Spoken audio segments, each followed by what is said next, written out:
স্বার্থপর পৃথিবীতে ভালো খারাপ বলতে কিছুই হয় না। তুমি যার মন রাখতে পারবে তার কাছে ভালো, যার মন রাখতে পারবে না তার কাছে খারাপ।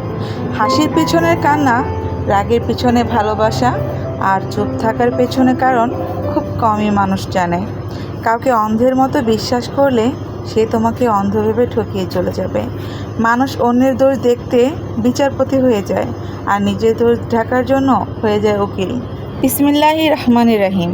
হ্যালো এভরিওয়ান, আসসালামু আলাইকুম।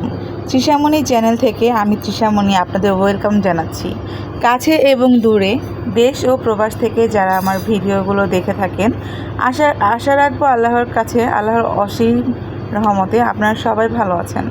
আমিও আলহামদুলিল্লাহ ভালো আছি। আমার আজকের ভিডিওর কোথাও কোনো অংশ যদি আপনাদের কাছে ভালো লেগে থাকে, প্লিজ রিকোয়েস্ট রইল লাইক দিয়ে ভিডিওটি কন্টিনিউ করবেন। আপনার ছোট্ট একটি লাইক আমাকে প্রতিদিন নতুন নতুন ভিডিও তৈরি করার জন্য উৎসাহ যোগায়। এখনও যদি আমার চ্যানেলটাকে কেউ সাবস্ক্রাইব না করে থাকেন, সাবস্ক্রাইব করে আমার পরিবারের একজন সদস্য হয়ে যেতে পারেন। পাশে থাকা অল বাটন অন করে দিতে পারেন, যাতে আমার নতুন ভিডিওর আসার সাথে সাথে আপনার কাছে নোটিফিকেশন চলে যায়। আপনি আপনার সুবিধা মতো সময় করে আমার ভিডিওটা দেখে নিতে পারেন। যারা অলরেডি এই সবগুলো কাজ করে ফেলেছেন এবং প্রতিনিয়ত আমাকে সাপোর্ট দিয়ে যাচ্ছেন, তাদের জন্য রইল আমার মনের অন্তরস্থল থেকে অনেক অনেক দোয়া এবং সেই সাথে ভালোবাসা।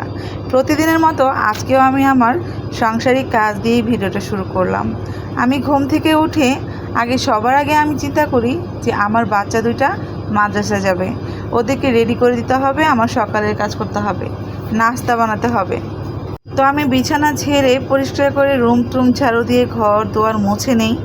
তারপরে আমি সব থেকে বেশি যে কাজটা করতে আমার খুব আলসামি লাগে, তবুও আমি করি, কারণ আমি ছাড়া তো আর করার কেউ নেই।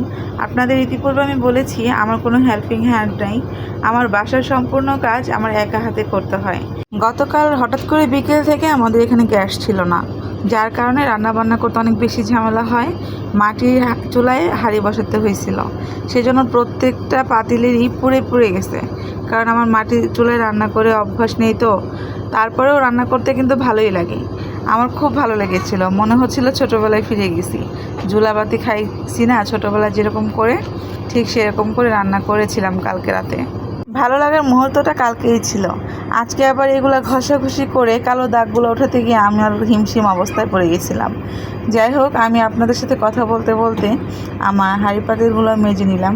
আসলে রান্নার আগে যদি হাঁড়ি পাতিল প্লেট এগুলো সব ঝকঝকে চকচকা থাকে, তাহলে রান্না করতে কিন্তু ভীষণ ভালো লাগে, আর রান্না করার কষ্টটাও কমে যায়। মেয়ে মানুষ হয়ে জন্ম নিয়েছি, সারাদিন কাজ করতে হবেই। আর আমরা কি দেখছেন, আমাদের যে কি কপাল, আমরা সারাটা জীবন গৃহবন্দী হয়েই কাটিয়ে দিই। দুনিয়ার কোনো কিছুই দেখা হলো না এই জীবনে, এটা একটা আফসোস রয়ে গেল। আচ্ছা, আপনারাও কি আমার মতো সারাদিন বাসায় থাকেন, কোথাও যাওয়ার মতো জায়গা নাই, ভালো লাগা মন্দ লাগা যাই কাজ করুক চার দেয়ালের মধ্যেই সীমাবদ্ধ থাকতে হয়? আমার না খুব মন চায় পাখির মতো উড়ে বেড়াই, এখানে সেখানে যাই। পৃথিবীর অনেকটা জায়গা দেখার ইচ্ছা ছিল বেশ, কিন্তু দেখা হয়ে উঠল না। মনে হয় না এই জীবনে আর দেখা হয়ে উঠবে, কিন্তু আফসোস নেই, কি আর করার, মেয়ে হয়ে জন্মেছি, চার দেয়ালের মধ্যে থাকতেই তো হবে, তাই না? যাই হোক, আপনারা যদি আমার পাশে থাকেন, আমাকে ভালোবাসা দেন, সাপোর্ট দেন, তাহলে ইনশাল্লাহ হয়তো আমার সব স্বপ্ন একদিন পূরণ করতে পারবো, এই আশাই রাখি। তো কথা বলতে বলতে লাঞ্চ টাইম হয়ে আসছে প্রায়, আমার এখন ঝটপট রান্না করতে হবে। আজকে রান্না করব ফুলকপি মাছ দিয়ে আলুর ঝোল। আসলে গতকালকে যে বললাম না গ্যাস ছিল না, তো হালকা পাতলা কিছু রান্না করে আমি সকাল পর্যন্ত চালিয়ে দিয়েছি। এখন আবার সবজি রান্না করে রাখবো। আজকেও শুনেছি বিকেল টাইমে নাকি গ্যাস থাকবে না, তো কয়েকদিন ধরে খুব কষ্ট হচ্ছে রান্না বান্নায়।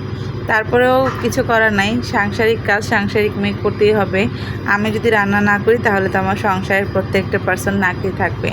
অবশ্যই আমি কখনোই এইটা চাইবো না। আমি চেষ্টা করি আমি অল্প খরচের মধ্যে আমার সংসারটা চালানোর। যদিও আমার কোনো ইনকাম সোর্স নাই, আমি খুব শীঘ্রই একটা ইনকাম সোর্স রেডি করব, কারণ আমি চাই যে আমি আমার সংসারের মধ্যে বোঝা না হয়ে থাকি। আমি একটা কথা বলি, এটা আমার ব্যক্তিগত মত। আমার মনে হয় প্রত্যেকটা মেয়েই, শুধু আমি না, প্রত্যেকটা মেয়েই নিজের মনে হয় যে অপরের কাছে আমি বোঝা হয়ে আছি, কারণ সবটা জায়গায় মেয়েরা অবহেলিত। বাবার বাড়িতেও বড় মেয়েরা অবহেলিত, শ্বশুর বাড়িতেও বউ হিসাবে মেয়েরা অবহেলিত, মা হিসাবেও শেষ বয়সে মারা অবহেলিত। যাই হোক, এটা আমার ব্যক্তিগত মত। আমার কথা শুনে কি আবার ভাববেন না যে আমার সংসারে কোনো সমস্যা নেই। জাস্ট এটা আমার ব্যক্তিগত মত। যাই হোক, আমি রান্না শুরু করে দিয়েছি। আমার পেঁয়াজ, মরিচ, মশলা এই সব কিছু পরিমাণ মতো দিয়ে একটু নেড়ে চেড়ে নিচ্ছি। আর আপনাদের কাছে একটা কথা বলি, এই যে মিষ্টি কুমড়াটা, এটা আমার অনেক পছন্দের একটা খাবার, কিন্তু এটা আমার খাওয়া কিছুদিন হলো নিষেধ। নিষেধ হওয়ার কারণটা বলে দিই। আমার ছোটো বাবুটার হঠাৎ করেই শরীরে অ্যালার্জি টাইপের কিছু একটা দেখা দিয়েছে, যার কারণে আমাকে বলছে অ্যালার্জি জাতীয় যত সবজি আছে সব কিছু স্কিপ করতে। আমিও মা তো বলেন, এখন বাচ্চার জন্য এইটুকু স্যাক্রিফাইস তো আমাকে করতেই হবে। তারপরেও আমি আমার পরিবারের দিক থেকে অনেক সচেতন। আমি চাই প্রত্যেকটা পার্সন আমার জন্য হলেও তাদের যাতে কোনো সমস্যা না হয়। যেটা বলতেছিলাম, আমি ভাবতেছি আমি কোনো একটা বিজনেস করা শুরু করে দিব, যেটা করলে আমার টুকটাক হাত খরচও চলে যাবে। আমার কারো কাছে কোনো কিছু চাইতেও হবে না। সব থেকে বড় বিষয় যে নিজের টাকা নিজে খরচ করার মধ্যে যে একটা শান্তি, কারো কাছে হাত পেতে টাকা নেওয়া নিজের অনেক সম্মানে বাঁধে, হোক সেটা বাবা, হোক সেটা স্বামী, হোক সেটা সন্তান। আমার মনে হয় আমার টাকা আমার থাকবে, আমার টাকা আমি খরচ করব। কথা বলতে বলতেই আমার রান্নাটা কমপ্লিট হয়ে গেল। আমার রান্নাটা কেমন হয়েছে অবশ্যই জানাবেন। আর আমার এই ভিডিওটা যদি ভালো লাগে অবশ্যই আমার পাশে থাকবেন আর সাপোর্ট দিবেন। আপনাদের সাপোর্ট, আপনাদের ভালোবাসায় আমি অনেক বেশি দূর এগিয়ে যেতে চাই। আমার আসলে একটা স্বপ্ন ইউটিউব প্ল্যাটফর্ম, এখান থেকে আমি সফল হতে চাই।